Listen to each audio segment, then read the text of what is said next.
կզրուցենք պատիվ խմբակցության քարտուղար Տիգրան Աբրահամյանի հետ։ Պարոն Աբրահամյան, ըստ էության, ինչպես բազմիցս ներկայացրել է նաև պատիվ խմբակցությունը, Դավիթ Համբարձումյանի կալանավորումը զուտ պետք է դիտարկել այն համատեքստում, որ նա նաև ձեր կողմից իմպիչմենտի թեկնածուն է եղել։ Հիմա ինչպես եք նախ պատկերացնում Համբարձումյանի շուրջ այս քաղաքական գործընթացի հանգուցալուծումը, երբ ազատ կարձակվի եւ օրինակ ինչ եք սպասում արդեն իմպիչմենտի գործընթացից, եթե հենց սկզբնական փուլում այսպիսի հարված ստացավ։ Նախ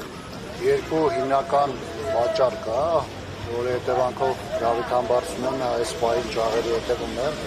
Առաջին, ինչպես նշեցիք, այն հանգամանքն է, որ Դավիթ Համբարձումյանը վարչապետի իմպիչմենտ հայտնելու գործընթացում դիմացան միասնական թեկնածուն էր։ Երկրորդը դա Դավիթ Համբարձումյանի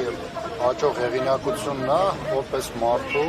որպես քաղաքական թիմի անդամի եւ որպես համայնքի ղեկավարի, որովհետեւ Դավիթ Համբարձումյանը հաջողություն է գրանցել 2016-ին նախորդ կառավարության ժամանակահատվածում, հաջողություն է գրանցել այս իշխանության ժամանակահատվածում, որտեղ ուներ հեղինակություն իր համայնքում, որը այնտեղ ապրող մարդիկ ըստ արժանվային ընտրությունների միջոցով նաև գնահատելու։ Հիմա այս տեսանկյունից իշխանության ամբողջ շղթան տարբեր ուղղություններով անդադ զարգանալու է։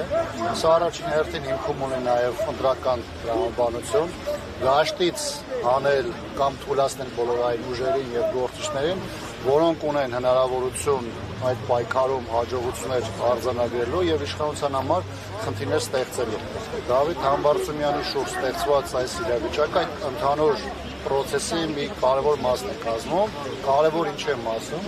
որովհետև հանրապետականի բարձրացրած օրակարգը այդ պահին քաղաքական դաշտում միակն էր, որը քաղաքական հանգուցալուծում ենթադրում էր ընտրություններից դուրս մինչև ընտրական պրոցեսները, որովհետև ընտրությունների այս համատեքստում արդեն իսկ պարզ է իշխանությունը ոնց է վարվելու, ոնց է փորձելու իր առավելությունները ընդգծել եւ իր խնդիրները ստեղծելու ընդդիմադիր դաշտի համար։ Պարոն Աբրահամյան, անցյալով եք խոսում միակներ, այսինքն էլ հույս չեք կապում իմպիչմենտի գործընթացի հետ, թե սպասում եք այլ իրողություն։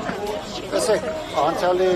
կապված ոչ թե խնդիրը անցյալում է, այլ քաղաքական հիմնական ուժերը իրենց մոտեցումները, դիրքորոշումները արտահայտել են։ Հիմնական քաղաքական մոտեցումները հիմնված է մյուս ուժերի ընտրական տրամաբանության ներքո եւ բնականաբար այս իրավիճակում